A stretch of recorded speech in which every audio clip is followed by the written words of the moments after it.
Marso 2022, hinawakan ni Ben B. Tagtulfo ang kaso ng security guard na si Jomar Pajares. Ang sumbong, matinding pambubugbog, panunutok ng baril habang nakaluhod si Jomar sa loob ng isang exclusive subdivision. Ang pang-aabuso kay Jomar, nakuha na ng cellphone video ng isang concerned citizen.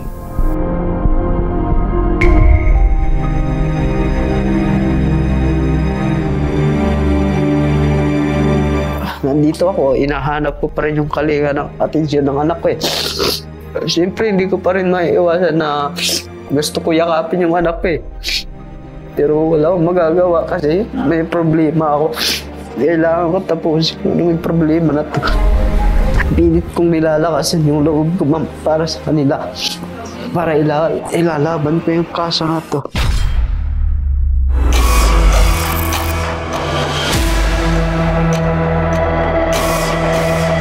Ay biktima ng pambubugbog at pang-aabuso ng isang mayayaman anak ng politiko. March 16, 6:45, naganap yung pangyayari na yon. May isang puting sasakyan na pumasok sa area ko na wala pong sticker. Sinita ko po ito, pinakiusapan ko sila na bawal po kayo dito sir, si po sticker required lang po. Nagalit siya sa akin at nag-amok ng barilan. Time na yun, bumaba na yung tao na hinarang ko nung una doon sa sasakyan. May kasama na itong dalawang bodyguard at naka-bully vest pa sila. Doon po nag-umpisa ang pambubugbog sa akin. Yung unang-unang pumasok sa isip ko, pamilya ko eh. Kaya kahit anong ginawa nila sa akin, nagpakumbaba na lang ako. Pag may nangyari sa akin, kung mamatay man ako ngayon, na-disgrasya ako. Paano yung pamilya ko? Kahit anong ginawa nila sa akin, hindi talaga ako Ang katuwiran ko talaga, trabaho lang po. Kung ano naman po yung kasalanan ko, patawarin niyo ako. Hindi po ako nag-isip ng masama naman lumaban sa kanila. Una, pamilya ko talaga yung iniisip ko, wala nang iba eh. Dumating sa ganun yung time sa akin na, niyurakan ako, tinapakan yung pagkatao. Tinanggalan ako ng karapatan para maghanap buhay sa sobrang takot na rin.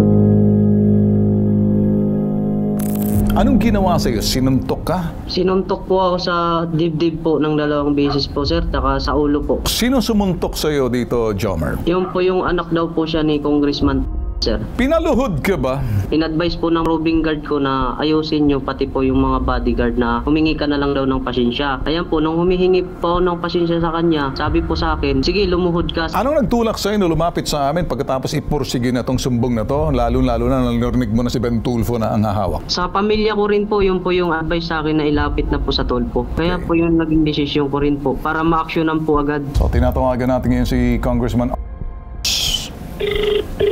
Hello? Hello, good afternoon, Congressman, na-identify ho ng gwardiya ng subdivision natin. Tinuturo yung anak mo ng bugbog, pinaluhod, kasama yung mga security niya. Nung tinangkang hindi papasukin ng gwardiya, nakaabot ho ba sa iyo, sir, itong reklamo? I never saw the video, sir. Ang daming bastos na gwardiya dyan. Yung gwardiya ng asosasyon dyan, hindi ko rin maintindihan, parang walang training. So okay lang, sir, dahil bastos yung mga gwardiya, nararapat lang gulpihin ng anak mo. Hindi ko sinasabi na yung anak ko lang gulpihin. I wanna see kung may accountability ho kayo sa anak ninyo, parang pagsabihan man lang. Please don't be that. Sino naman kayo ang gumagulga? Would you condone or would you condone your son? It's not that I condone. I'm not saying that it's my son. All I'm saying, if you accuse people, magkaso kayo. Bring injustice to my son. No, sir. You are the one doing injustice to my son. No, I don't think so. Kaya nga ako lumapit sa iyo, sir, bilang magulang eh. Alam niyo, obligasyon natin bilang magulang sa mga anak. Ako, sir, may anak din po ako, sir eh. Pero pag may problema, sir, I have to stand up as a father. I have to tell them exactly what's right from wrong. Alam mo kasi, I know what your show is eh. Diba, your show is trying to help people out. Yes. But don't judge right away. No, I'm not judging, sir. Anak ko, no, tinitiran yung anak ko. Sabi niyo. Whoa. I think I'm gonna have to stop you there. Di ko sinasabing tinitira. I'm bringing this to the attention, your attention.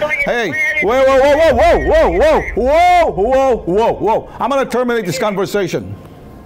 Ang punto, hindi namin hinuhusgahan. I'd like you to just make sure, tanungin ang anak mo kung siya nga. Kasi ako, ama rin ako, Congressman. And I know where I stand. Pag ang anak ko'y mali, dinidisiplina ko. Hindi ako konsentidor. Kung nakikinig ka man ngayon sa akin, ako po yung biktima mo, sir. Sana, wag mo na tong gawin sa ibang tao, lalo na sa mga tulad naming mahihirap. Naghahanap buhay kami ng matiwasay at marangal, tapos gaganunin mo kami. Naghahanap buhay kami para sa pamilya namin na may ipakain kami, may taguyod namin yung pamilya namin sa pang-araw-araw. Tapos ngayon, ganun yung ginawa mo sa akin. Ang takot, trauma ka ba? Nawala na ako ng kalayaan para magtrabaho dahil namumuo sa akin yung takot. Gusto mo ng trabaho? Gusto mo maging security ko? Dito ka sa akin. Protektado pa kita. Opo, sir. O, di mag-usap tayo. Ganun lang kasimple. Tatayo kami para sa'yo. Wala kaming pakialam kung sinong Ponce Pilato mababangga namin dito. Alang-alang sa mga taong may hina, walang boses kapareho mo. Nakahanda kaming tumulong sa'yo.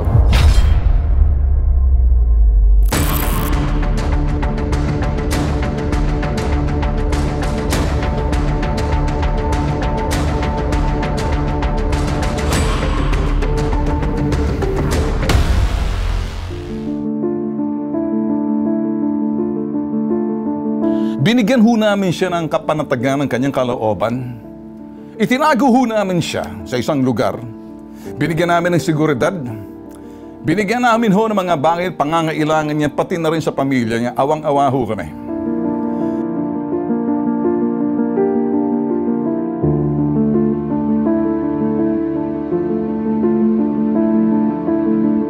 Anong gusto mong sabihin doon sa lahat ng mga kapareho mong inapiniyurakan, binabalahura? Anong gusto mong sabihin sa kanila na may laban, wag matakot? Sige, ikaw magsalita. Sa mga katulad kong biktima rin, inihikayat ko kayo na katulad ko, dati wala akong lakas ng loob. Ngayon, dahil sa tulong ng Diyos, sa tulong ng may kapal na may mga katulad ni Sir, na may mabubuting puso, na handang tumulong sa mga katulad nating walang boses para ipaglaban yung mga karapatan natin. Okay. Yung mga natanggalan ng mga karapatan, kalayaan makapaghanap buhay para sa pamilya. Sige, relax ka lang. Huwag ka masyadong may trabaho ka na sa amin. Hindi ka pwedeng galawin dito. Maniwala ka. Sa sino man gustong makipagsubukan sa anumang klaseng labanan, hindi nyo kaming susubukan. Umpisahan nyo, tatapusin ko. Kung natatakot man kayo, natulad ko po, na nagkaroon ng boses na tulungan, lalo-lalo na ni Sir Bill, huwag po kayong matakot. Ipaglaban nyo kung ano yung karapatan natin. May Diyos tayo, may mataang Diyos. Marami namang taos-pusong tutulong sa atin. Halimbawa na rin po ng bitag. Kung ano yung nararapat na hustisya para sa atin mula sa pang-aapi nila. Kasiyahan din, pagpapasalamat din sa Diyos na natulungan ako ni Sir Bin. Security din sa akin, dinala niya ako, tapos sa pagbibigay niya sa akin ng trabaho. Malaking bagay na po yun, makakatulong po yun sa pamilya. So sabi ko lang po, maraming salamat po. Kayo po yung binigay ng Diyos para tumulong sa akin. Kay Ben Bitag Tulfo, lalaban ka, di ka iiwan. Kung kayo'y nakaranas ng anumang uri ng pang-aabuso, pananakit at pananamantala, ipabitag mo kay Ben Bitag Tulfo, ilalaban ka, di ka iiwan.